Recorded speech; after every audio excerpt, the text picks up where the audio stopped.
देवमन्त्री विशालाक्षः सदा लोकहिते रतः अनेकशिष्यसम्पूर्णः पीडां हरतु मे गुरुः. ಶ್ರೀಗುರುಭ್ಯೋ ನಮಃ. ಪ್ರಿಯ ವೀಕ್ಷಕ ಬಂಧುಗಳೇ ನಮಸ್ತೆ.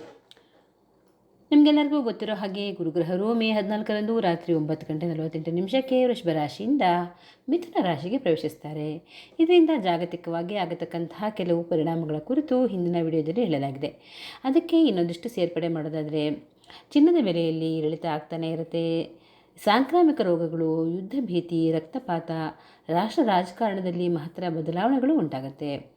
ಹಾಗೆಯೇ ಈಗ ಗುರುಗ್ರಹದ ಸ್ಥಾನ ಬದಲಾವಣೆಯ ಪರಿಣಾಮ ದ್ವಾದಶ ರಾಶಿಗಳ ಮೇಲೆ ಕೂಡ ಖಂಡಿತ ಆಗೇ ಆಗುತ್ತೆ. ಅದರ ಬಗ್ಗೆ ಈಗ ನೋಡ್ತಾ ಹೋಗೋಣ. ಈಗ ಕುಂಭರಾಶಿ. ಗುರುಗ್ರಹರ ಸ್ಥಾನ ಬದಲಾವಣೆಯಿಂದ ಕುಂಭರಾಶಿಯವರಿಗೆ 80% ಶುಭ ಫಲ ಇದೆ. ಉದ್ಯೋಗ ಸ್ಥಳ ಆಗಿರಬಹುದು, ಮನೆ ಆಗಿರಬಹುದು, ಎಲ್ಲೇ ಇದ್ರೂ ಬಹಳ ಆರಾಮಾಗಿರ್ತೀರಿ. ಶುಭ ಸಮಾರಂಭಗಳಲ್ಲಿ ಭಾಗವಹಿಸ್ತೀರಿ. ಅವಿವಾಹಿತರಿಗೆ ಸೂಕ್ತ ವಧುವರ ದೊರಕಿ ವಿವಾಹವಾಗಲಿದೆ. ಇನ್ನು ಸಂತಾನಾಪೇಕ್ಷಿತರಿಗೆ ಸಿಹಿ ಸುದ್ದಿ ಸಿಗುತ್ತೆ. ಆದರೆ ಆರೋಗ್ಯದಲ್ಲಿ ಕೊಂಚ ವ್ಯತ್ಯಾಸವಾಗಲಿದೆ. ಹಾಗಾಗಿ ಸುಸ್ತು, ದೇಹದಲ್ಲಿ ಬಲವೇ ಇಲ್ಲವೇನೋ ಅನ್ನುವಷ್ಟು ನಿತ್ರಾಣ ಆಗುತ್ತೆ. ಸೂಕ್ತ ವೈದ್ಯಕೀಯ ಉಪಚಾರದಿಂದ ಎಲ್ಲವೂ ಶುಭವಾಗುತ್ತೆ.